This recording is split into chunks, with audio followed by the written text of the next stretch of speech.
ಕರ್ತನ ಪರಿಶುದ್ಧ ನಾಮಕ್ಕೆ ಸ್ತೋತ್ರವಾಗಲಿ. ಕರ್ತನ ಸನ್ನಿಧಾನದಲ್ಲಿ ಈ ಸಮಯದಲ್ಲಿ ನಮ್ಮನ್ನು ನಾವು ಕರ್ತನ ಕರಗಳಿಗೆ ಒಪ್ಪಿಸೋಣ. ನಿನ್ನೆಯ ದಿವಸ ನಾವು ವಿಶೇಷವಾಗಿ ನಾವು ಕೊಡುವುದರ ವಿಚಾರವಾಗಿ ನಾವು ಧ್ಯಾನ ಮಾಡಿ ನಾವು ಕೊಡುವಾಗ ನಾವು ಗೌಪ್ಯವಾಗಿ ರಹಸ್ಯವಾಗಿ ಕೊಡಬೇಕೆ ಎನ್ನುವಂತ ಒಂದು ಪ್ರಬುದ್ಧತೆ ಉಳ್ಳಂತ ಕೊಡುವವರ ಒಂದು ರೀತಿಯನ್ನ ನಾವು ಕ್ರಿಸ್ತನಿಂದ ಕಲಿತುಕೊಂಡು, ಕ್ರಿಸ್ತನ ಯಾವುದೇ ಕಾರ್ಯವನ್ನ ತನ್ನಿಂದ ಸ್ವಸ್ಥತೆ ಕೊಡುವಾಗ, ಬಿಡುಗಡೆ ಕೊಡುವಾಗ, ಇನ್ನೊಬ್ಬರ ಕೊರತೆಯನ್ನು ನೀಗಿಸುವಾಗ ಅದನ್ನು ಗೌಪ್ಯವಾಗಿ ಕೊಟ್ಟು ಇದನ್ನು ಯಾರಿಗೂ ಹೇಳಬೇಡ್ರಿ ಅನ್ನುವ ರೀತಿಯಲ್ಲಿ ಯಾವ ರೀತಿಯಲ್ಲಿ ಹೇಳುತ್ತಿದ್ನೋ ಅದೇ ರೀತಿಯಲ್ಲಿ ನಾವು ಪ್ರಬುದ್ಧ ವಿಶ್ವಾಸಿಗಳಾಗಿ, ಹಿರಿಯ ವಿಶ್ವಾಸಿಗಳಾಗಿ ಮಾಡಬೇಕಾದ ಕಾರ್ಯ ನಾವು ಕೊಡುವಾಗ ಕೊಂಬೂದಿಸದೆ, ನಾವು ಧರ್ಮ ಕೊಡುವಾಗ ಕೊಂಬೂದಿಸದೆ, ನಾವು ಅದನ್ನು ಗೌಪ್ಯವಾಗಿ ನಾವು ರಹಸ್ಯವಾಗಿ ಕೊಟ್ಟಾಗ ರಹಸ್ಯವಾಗಿ ನೋಡಿದಂತ ನಮ್ಮ ದೇವರ ಅಂತರಂಗದಲ್ಲಿ ನೋಡಿದಂತ ದೇವರು ನಮ್ಮನ್ನ ಮಾನಸ್ಯವಾತನಾಗಿದ್ದಾನೆ. ಹಲ್ಲೆಲೂಯ. ಕರ್ತನ ಪರಿಶುದ್ಧ ನಾಮಕ್ಕೆ ಇವತ್ತಿನ ದಿವಸ ಹೊಸ ಹೊಸ ಒಂದು ಟಾಪಿಕ್ ನಾವು ಧ್ಯಾನ ಮಾಡ್ಲಿಕ್ಕೆ ಹೋಗ್ತಾ ಇದ್ದೇವೆ. ಯೆಶಾಯನ ಪ್ರವಾದನೆ ಗ್ರಂಥ 40ನೇ ವಚನ. ಅಲ್ಲಿ ವಾಕ್ಯ ನೋಡುವಾಗ ನಾನು ಯಾವ ಟಾಪಿಕ್ ಬಗ್ಗೆ ನಿಮಗೆ ಬೋಧನೆಯನ್ನು ಮಾಡೋದಕ್ಕೆ ತೆಗೆದುಕೊಂಡಿದ್ದೇನೆ ಅಂತ ನನಗೆ ಗೊತ್ತಾಗಲ್ಲ. ಆದರೆ ನಾ ಟಾಪಿಕ್ ನ ಹೆಸರನ್ನ ಮುಂದೆ ನಿಮಗೆ ತಿಳಿಸಿ ನಾನು ಮುಂದೆ ಹೋಗುತ್ತೇನೆ.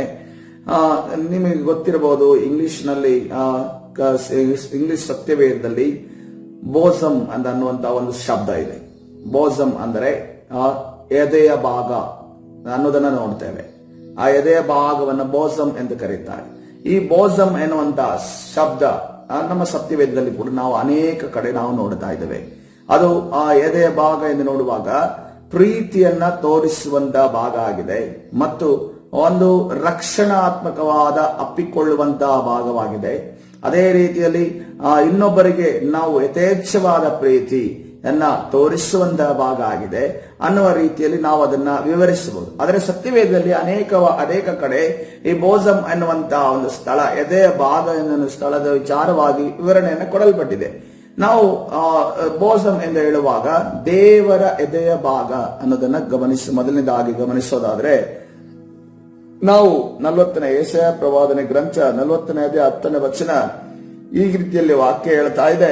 ದೇವರ ಎದೆಯ ಭಾಗದಲ್ಲಿ ಯಾರನ್ನ ದೇವರು ಇಟ್ಟಿಕೊಂಡಿದ್ದಾರೆ, ಆತನು ಅಪ್ಪಿಕೊಳ್ಳುವಂತ ಅಥವಾ ಪ್ರೀತಿಸುವಂತ, ರಕ್ಷಣೆಯನ್ನು ಕೊಡುವಂತ ಆ ಒಂದು ವ್ಯಕ್ತಿ ಅಥವಾ ಆ ಒಂದು ವಿಚಾರ ಯಾವುದಾಗಿದೆ ಅನ್ನೋದನ್ನು ಗಮನಿಸುವಾಗ, ಆಹಾ, ಕರ್ತನಾದ ಯೆಹೋವನು ಶೂರನಾಗಿ ಬರುವನು, ತನ್ನ ಭುಜಬಲದಿಂದಲೇ ಆಳುವನು. ಇಗೋ, ಆತನ ಕ್ರಿಯಾಲಾಭವು ಆತನೊಂದಿಗಿದೆ, ಆತನ ಶ್ರಮದ ಫಲವು ಆತನ ಮುಂದಿದೆ ಅನ್ನೋದನ್ನ ನೋಡ್ತಾ ಇದ್ದೇವೆ. ಇಲ್ಲಿ 10ನೇ ವಚನದಲ್ಲಿ ನಮ್ಮ ಕರ್ತನಾದ ದೇವರು ಎಂತ ಪರಾಕ್ರಮಿಯಾದ ದೇವರು, ಆತನು ಎಂತ ಭುಜಬಲವನ್ನು ಹೊಂದಿದ್ದಾನೆ, ಆತನ ಶಕ್ತಿ ಸಾಮರ್ಥ್ಯ ಏನು, ಆತನ ಪ್ರಭಾವ ಏನು, ಆತನ ಕಾರ್ಯಗಳು ಏನು, ಆತನ ಮಾತು ಕಾರ್ಯಗಳೇನು, ಆತನ ಸೂಚಕ ಕಾರ್ಯಗಳೇನು ಅಂತ ಅನ್ಕೊಂಡು ಗೊತ್ತಾಗುತ್ತೆ. ಅದೇ ರೀತಿಯಲ್ಲಿ ಇಗೋ, ಆತನ ಕ್ರಿಯಾಲಾಭವು ಆತನೊಂದಿಗಿದೆ, ಆತನ ಶ್ರಮದ ಫಲವು ಆತನ ಮುಂದಿದೆ. ಈ ವಾಕ್ಯವನ್ನ ನಾವು ಗಮನಿಸುವಾಗ ಕಡೆಯ 2ನೇ ಬರವಣದಲ್ಲಿ ಕರ್ತನು ಆತನ ಫಲವನ್ನ ನೋಡುವ, ಆತನ ಫಲ ಎಂದು ನೋಡುವಾಗ ನಾವೇ ಆತನ ಫಲವಾಗಿದ್ದೇವೆ. ಹಲ್ಲೆಲೂಯಾ. ಆತನು ನಮಗೆ ಆತನ ಪ್ರೀತಿಯನ್ನ ತೋರಿಸಿ ನಮ್ಮನ್ನ ಗೆದ್ದಿದ್ದಾನೆ. ಪ್ರಿಯರೇ, ನಮ್ಮನ್ನ ಆತನು ತನ್ನದಾಗಿಸಿಕೊಂಡುವಂತ ಸಮಯದ ಬಗ್ಗೆ ಇಲ್ಲಿ ಹೇಳಲ್ಪಟ್ಟಿದೆ. ಆದರೆ 11ನೇ ವಚನದಲ್ಲಿ ಆತನು ಕುರುಬನಂತೆ ತನ್ನ ಮಂದೆಯನ್ನ ಮೇಯಿಸುವನು. ಹಲ್ಲೆಲೂಯಾ. ಕರ್ತನ ಪರಿಶುದ್ಧ ನಾಮಕ್ಕೆ ಸ್ತೋತ್ರ. ಸತ್ಯವೇದದಲ್ಲಿ ಕರ್ತನಾದ ಯೇಸು, ಕರ್ತನಾದ ದೇವರು ತನ್ನನ್ನ ಕುರುಬನಿಗೆ ಹೋಲಿಸ್ತಾ ಇದ್ದಾರೆ. ಕುರುಬನಿಗೆ ಹೋಲಿಸ್ತಾರೆ. ಆತನು ಯಾವುದೇ ದನ ಕಾಯುವವರಾಗಿರ್ಲಿ ಅಥವಾ ಯಾವುದೋ ಒಂದು ಪಟ್ಟಣವನ್ನ ಕಾಯುವಂತವರಂದಾಗಿರ್ಲಿ ಆತನು ಹೇಳ್ತಾ ಇಲ್ಲ. ಆತನು ತನ್ನನ್ನು ತಾನು ಹೇಳುತ್ತಿರುವಂತ ವಿಚಾರ, ಆತನು ಕುರುಬನು ಎಂದು ಹೇಳ್ತಾರೆ. ಯಾಕಂದ್ರೆ ಕುರುಬನು ಬಹಳ ಕುರಿಗಳನ್ನ ಜೋಪಾನ ಮಾಡ್ತಾನೆ. ಯಾಕಂದ್ರೆ ಎಲ್ಲಾ ಪ್ರಾಣಿಗಳನ್ನ ಸಾಕೋದು ಬಹಳ ಸುಲಭ, ಈ ಕುರಿಗಳನ್ನ ಸಾಕೋದು ಬಹಳ ಸೆನ್ಸಿಟಿವ್. ಯಾಕಂತಂದ್ರೆ ಅವುಗಳಿಗೆ ಎಲ್ಲ ವಿಚಾರದಲ್ಲೂ ಕೂಡ ನಡೆಸಿ, ಎಲ್ಲಾ ಒಂದು ವಿಚಾರದಲ್ಲೂ ಕೂಡ ಒಳ್ಳೆಯ ನೀರನ್ನ ಕುಡಿಸಿ, ಹಸಿರುಗಾಲ ತಂಗಿಸಿ ನಡೆಸುವಂತ ಅವಶ್ಯಕತೆ. ಯಾಕಂದ್ರೆ ಅವುಗಳು ಮುಗ್ಧ ಪ್ರಾಣಿಗಳಾಗಿದ್ದಾವೆ. ಹಲ್ಲೆಲೂಯಾ. ಇವತ್ತಿನ ದಿವಸ ಆತನ ಮುಂದೆ ಇರುವಂತಹ ಮುಗ್ಧ ಪ್ರಾಣಿ ಯಾವುದೆಂದು, ಕುರಿ ಯಾವುದೆಂದು ನೋಡುವಾಗ ಅದು ನಾವಾಗಿದ್ದೇವೆ ಪ್ರಿಯರೇ. ಹಲ್ಲೆಲೂಯಾ. ಆತನ ಏನ್ ಮಾಡ್ತಾನಂತ ಆ ಕುರಿಗಳ ಮಂದೆಯನ್ನು ಮೇಯಿಸುವನು. ಆ ಮರಿಗಳನ್ನು ಕೈಯಿಂದ ಕೂಡಿಸಿ ಏನ್ ಮಾಡ್ತಾನಂತೆ, ತನ್ನ ಬೋಸಂ ಅಂದ್ರೆ ತನ್ನ ಎದೆಗೆತ್ತಿಕೊಳ್ಳುತ್ತಾನೆ. ಹಾಲೆಲೂಯ, ಕರ್ತನ ಪರಿಶುದ್ಧ ನಾಮಕ್ಕೆ ಸ್ತೋತ್ರವಾಗ್ಲಿ. ಎಲ್ರಿಗೂ ಕೂಡ ತಮ್ಮನ್ನ ಯಾರಾದರೂ ಪ್ರೀತಿ ಪಾತ್ರರು ಎದೆಗೆತ್ತಿಕೊಳ್ಳೋದು ನನಗೆ ಇಷ್ಟ. ನಮ್ಮ ತಂದೆ ನಮ್ಮ ಮಗುವನ್ನ ಎದೆಗೆತ್ತಿಕೊಳ್ಳೋದು ಇಷ್ಟ, ತಾಯಿ ಎದೆಗೆತ್ತಿಕೊಳ್ಳೋದು ಇಷ್ಟ. ಈ ಸಮಯದಲ್ಲಿ ಕರ್ತನೆ ಹೇಳ್ತಾ ಇದ್ದಾನೆ, ನಿಮ್ಮನ್ನ ಕುರಿಮಳೆಗಳಾದ ನಿಮ್ಮನ್ನ ನಾನು ಎದೆಗೆತ್ತಿಕೊಳ್ಳುತ್ತೇನೆ. ಹಲ್ಲೆಲೂಯ. ಎದೆಗೆತ್ತಿಕೊಂಡು ನನ್ನ ಪ್ರೀತಿಸುವವನಾಗಿದ್ದೇನೆ, ಎದೆಗೆತ್ತಿಕೊಂಡು ನಾನು ಧೈರ್ಯ ಪಡಿಸುವವನಾಗಿದ್ದೇನೆ.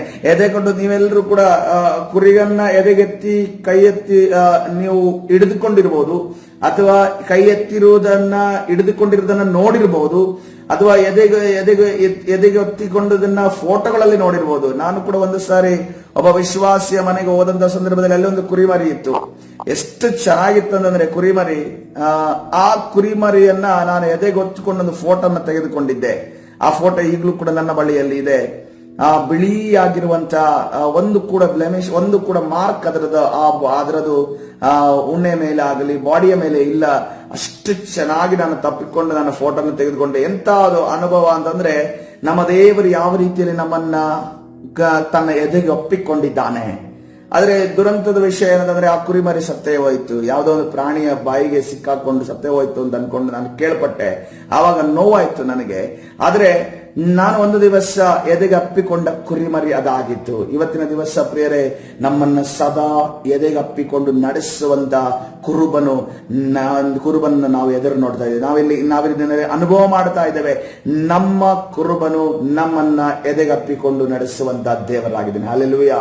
ನಮಗೆ ಯಾರು ಕೂಡ ದಿಕ್ಕಿಲ್ಲ, ನಮಗೆ ಯಾರು ಕೂಡ ನೆಲೆ ಇಲ್ಲ, ನಮಗೆ ಯಾರು ಕೂಡ ಹಿಂದೆ ಮುಂದೆ ಇಲ್ಲ, ನಮಗೆ ಯಾರು ಕೂಡ ಸಹಾಯವಿಲ್ಲ, ನಮಗೆ ಯಾರು ಭರವಸೆ ಇಲ್ಲ ಅಂತ ಅನ್ಕೊಂಡು ನಮ್ಮ ಬಾಯಲ್ಲಿ ಎಂದಿಗೂ ಬರಕೊಡೋದು. ಯಾಕಂತಂದ್ರೆ ನಮ್ಮ ದೇವರು ಕುರುಬನಾಗಿದ್ದಾನೆ. ಆತನು ನಾವು ಕುರಿಮರಿಗಳಾದ ನಮ್ಮನ್ನ ಆತನು ಗಟ್ಟಿಯಾಗಿ ತನ್ನ ಎದೆಗೆ ಅಪ್ಪಿಕೊಂಡು ನಡೆಸ್ತಾ ಇದ್ದಾನೆ. ಹಲ್ಲೆಲೂಯ.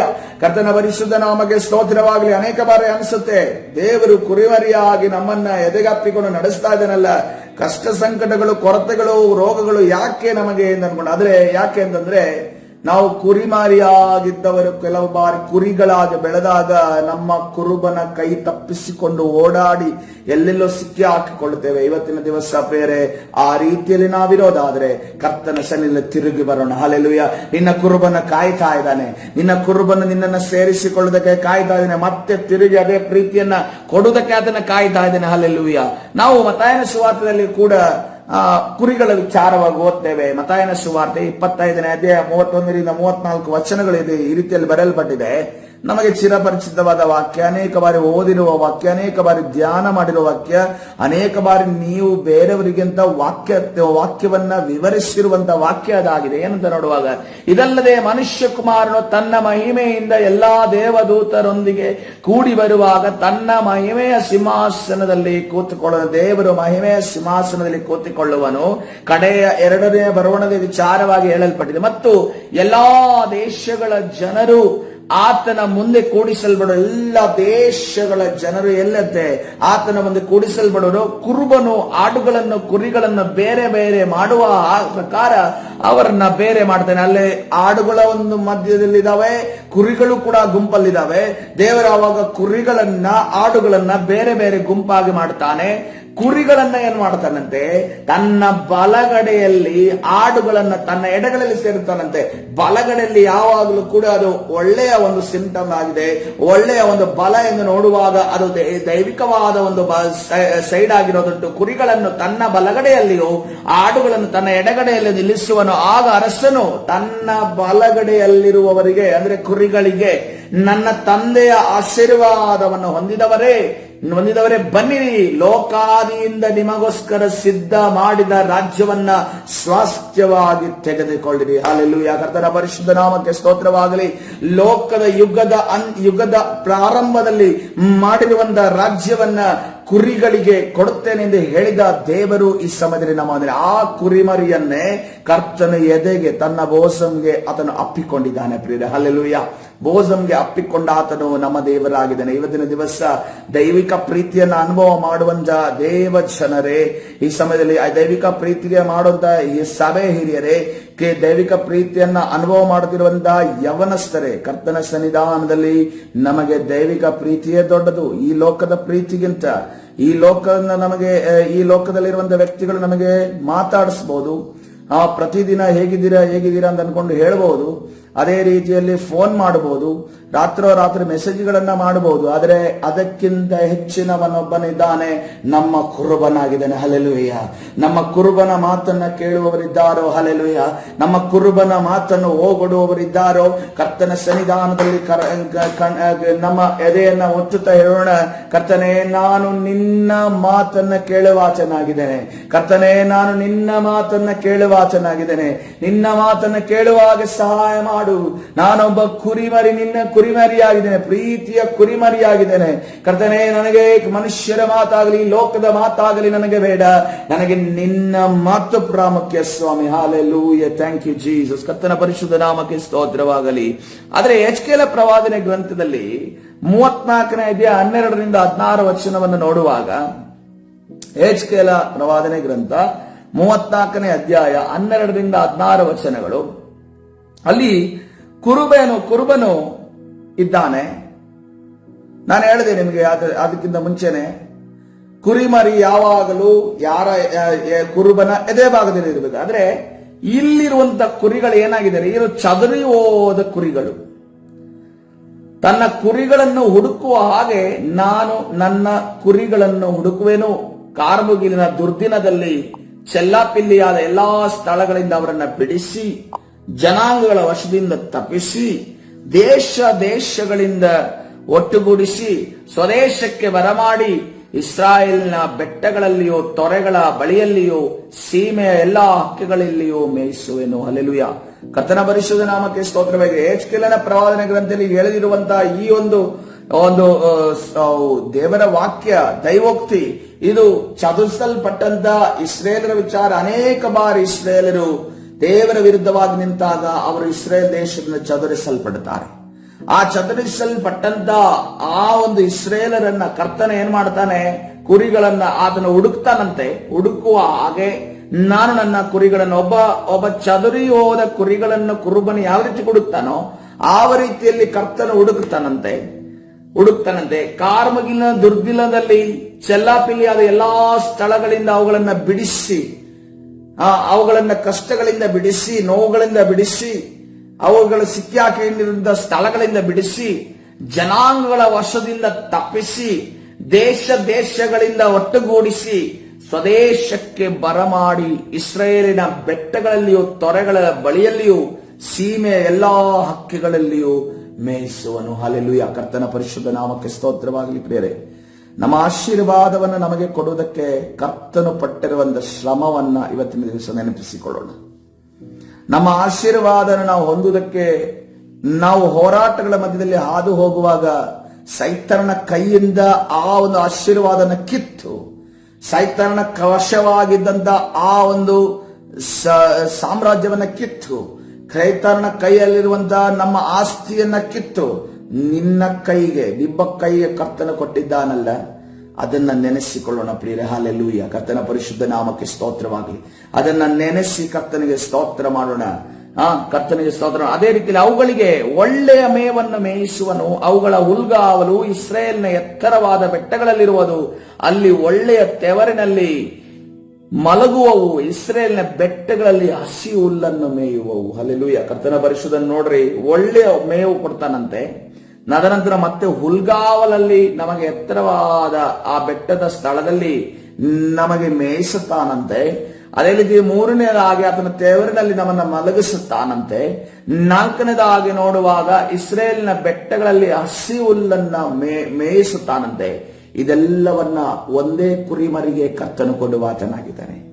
ನಮಗೆ ಕರ್ತನು ಆತ್ಮಿಕವಾದ ಆಶೀರ್ವಾದವನ್ನು ತರುತ್ತಾನೆ, ಪವಿತ್ರಾತ್ಮನ ವರದಾನಗಳನ್ನು ಕೊಡುತ್ತಾನೆ, ಭೌತಿಕವಾಗಿ ನಮಗೆ ಆಶೀರ್ವದಿಸುತ್ತಾನೆ.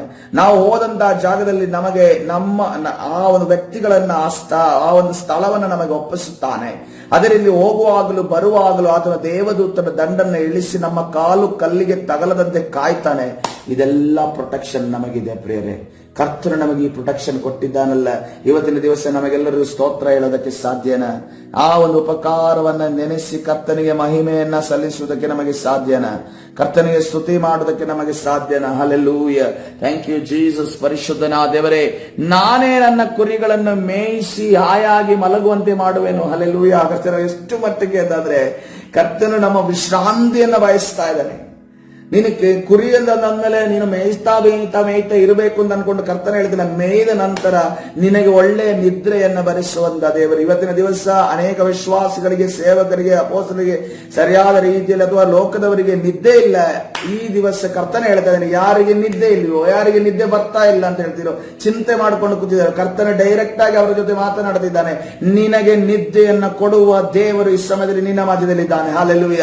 ನಿನಗೆ ಮಲಗಿದ ಕೂಡಲೇ ಒಂದು ಸಮೃದ್ಧಿಯ ನಿದ್ದೆಯನ್ನ ಕೊಡುವ ದೇವರು. ನೀನು ಸ್ಲೀಪಿಂಗ್ ಟ್ಯಾಬ್ಲೆಟ್ ಅನ್ನು ತೆಗೆದುಕೊಳ್ಳುವಂತ ಅವಶ್ಯಕತೆ ಇಲ್ಲ. ನೀನು ಯಾವುದೇ ಒಂದು ಟ್ಯಾಬ್ಲೆಟ್ ಅನ್ನು ತೆಗೆದುಕೊಳ್ಳುವ ಅವಶ್ಯಕತೆ ಇಲ್ಲ. ಕರ್ತನು ನಿದ್ದೆಯನ್ನು ಅನುಗ್ರಹಿಸುವ ದೇವರಾಗಿದ್ದಾನೆ. ತಪ್ಪಿಸಿಕೊಂಡದ್ದನ್ನ ಹುಡುಕುವೆನು, ಓಡಿಸಿದ್ದನ್ನ ಮಂದೆಗೆ ಸೇರಿಸುವೆನು, ದುರ್ಬಲವಾದದ್ದನ್ನ ಬಲಗೊಳಿಸುವೆನು, ಮುರಿದ ಅಂಗವನ್ನ ಕಟ್ಟು. ಒಂದು ತಪ್ಪಿಸಿಕೊಂಡದ್ದು, ಗೊತ್ತಿಲ್ಲದೆ ತಪ್ಪಿಸಿಕೊಂಡಿದೆ, ಅದನ್ನ ಹುಡುಕುವೆನು. ಓಡಿಸಿದ್ದನ್ನ ಮಂದೆಗೆ ಸೇರಿಸುವೆನು. ಉಪಟಳವನ್ನ ಮಾಡಿ ಇರಿಟೇಷನ್ ಅನ್ನ ಮಾಡಿರೋದನ್ನ ಅದನ್ನ ಓಡಿಸಿದ್ದನ್ನ ಮತ್ತೆ ಮಂದೆಗೆ ಸೇರಿಸ್ತೇನೆ. ದುರ್ಬಲವಾದದ್ದನ್ನ ಬಲಗೊಳಿಸುತ್ತಾನೆ.